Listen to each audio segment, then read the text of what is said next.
Hi friends, welcome to அனு சமையலறை. இன்றைக்கி ஆடி மாத பிறப்பு. ஆடி மாதம் வந்தாச்சுனாலே அம்மனுக்கு உகந்த மாதம். ஆடி மாத பிறப்பன்னைக்கு பண்ண வேண்டிய பிரசாதத்தில் ஆடிப்பாலும் ஒன்று. ஆடிப்பால் ரொம்ப ரொம்ப சுலபமான ஒரு பிரசாதம். இதுக்கு தேங்காய் பால் பாயசம்னு பேரும் உண்டு.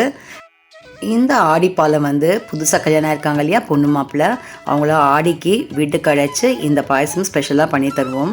இப்போ இந்த ஆடிப்பால் எப்படி பண்ணலான்னு பார்க்கலாம் வாங்க. இந்த ஆடிப்பாலுக்கு நம்ம தேங்காய் பால் எடுக்கணும். தேங்காய் பால் தேங்காய் போடுறதுக்கு முன்னாடி நான் மிக்சர் ஜாரில் 1 டேபிள் ஸ்பூன் அரிசி மாவு சேர்த்துக்கிறேன். அரை மூடி தேங்காவை பல்லாக கீட்டி எடுத்து வச்சுருக்கேன். அதையும் சேர்த்துட்டு 3 ஏலக்காய் சேர்த்துருக்கேன் வாசனைக்கு. அதுக்கப்புறம் 1 டம்ளர் தண்ணி நல்லா விட்டு இப்போ நம்ம அதில் தேங்காய் பால் எடுக்க போகிறோம். இப்போ நம்ம நல்லா அரைச்சிக்க போகிறோம். தேங்காய் பாலில் நான் ஏன் அரிசி மாவை சேர்த்துருக்கேன்னா, நம்மளுக்கு பாயசம் கொஞ்சம் திக்னஸ் கொடுக்கும்.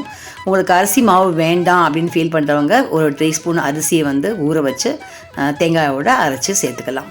இப்போ நான் முதல் தேங்காய் பால் திக்காக எடுத்துட்டேன். இப்போ அதை ஃபில்டர் பண்ணி எடுத்துக்கிறேன். இப்போ ஃபஸ்ட் தேங்காய் பால் ரெடி. திரும்பியும் நம்ம அரைச்சி வச்சுருக்கோம் இல்லையா, ஃபில்டர் பண்ணி, அதை எடுத்துகிட்டு செகண்ட் தேங்காய் பால் எடுத்துக்கலாம்.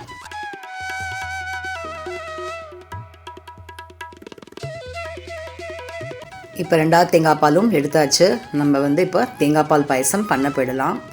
இப்போ ஒரு வாணலியில் 1 கப்பு பிடிச்ச வெல்லம் எடுத்திருக்கேன். இது க்ளீன் பண்ண வெல்லம். இந்த வெல்லத்தில் நான் 1/2 கப்பு தண்ணி விட்டுக்கிறேன். இந்த வெல்லம் கரைசல் நம்மளுக்கு பாகெல்லாம் தேவையில்லை.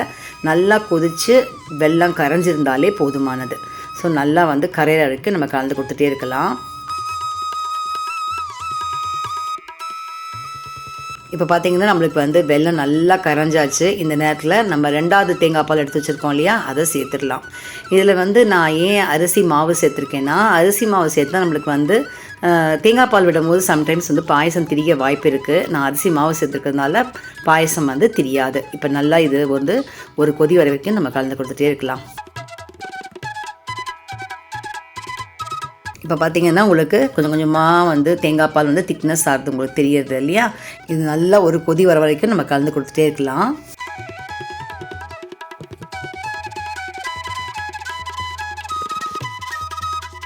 இப்போ பாருங்கள், நல்லா கொதி வந்தாச்சு. நம்மளுக்கு நுரைச்சாப்பில் பார்த்திங்களா. இந்த ஸ்டேஜில் நம்ம எடுத்து வச்சுருக்கிற முதல் தேங்காய் பாலம் சேர்த்துடலாம். நான் ஆல்ரெடி ஃபில்டர் பண்ணி தான் வச்சுருக்கேன். இருந்தாலும் இன்னொரு தடவை ஃபில்டர் பண்ணி நான் இதில் மிக்ஸ் பண்ணுறேன். முதல் தேங்காய் பாலுக்கு போட்டுட்டு நம்ம ஒரு 2லேருந்து 3 நிமிஷம் இருந்தாலே போதுமானது. மிக்ஸ் பண்ணிவிட்டு நம்ம ஸ்விட்ச் ஆஃப் பண்ணிடலாம். இப்போ ஒரு வாணலியில் 1 டீஸ்பூன் நெய் விட்டு தேவையான அளவுக்கு முந்திரி போட்டுக்கலாம். நான் வெறும் முந்திரி மட்டும் தான் போட்டிருக்கேன். பிடிச்சவங்க திராட்சையும் போட்டுக்கலாம். நல்லா செவக்க வறுத்துட்டு நம்ம ரெடி பண்ணி வச்சுருக்கிற ஆடிப்பாலில் சேர்த்துடலாம்.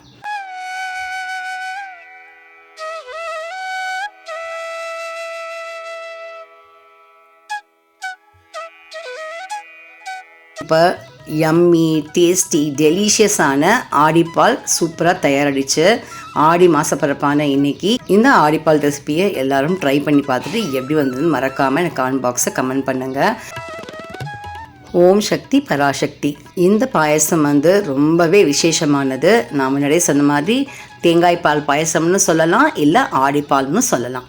ஸோ எல்லாருக்கும் இந்த ஆடிப்பால் ரெசிபி பிடிச்சிருக்குன்னு நினைக்கிறேன். இதே மாதிரி பாயசம் ரெசிபிஸ் என்னோடய ப்ளேலிஸ்ட்டில் நிறைய இருக்குது. போய் செக் பண்ணி பாருங்கள். அதே மாதிரி அம்மனுக்கு உகந்த இந்த பிரசாதத்தை எல்லாரும் ட்ரை பண்ணி பார்த்துட்டு எப்படி இருக்குதுன்னு எனக்கு கமெண்ட் பாக்ஸில் கமெண்ட் பண்ணுங்கள். இந்த ரெசிபி பிடிச்சிருந்தா லைக் பண்ணி உங்கள் ஃப்ரெண்ட்ஸ் ரிலேட்டிவ்ஸ்க்கு ஷேர் பண்ணுங்கள். உங்களெல்லாம் மற்றும் ஒரு இன்ட்ரெஸ்டிங்கான ரெசிபி வீடியோவில் சந்திக்கிறேன். தேங்க்ஸ் ஃபார் வாட்சிங்.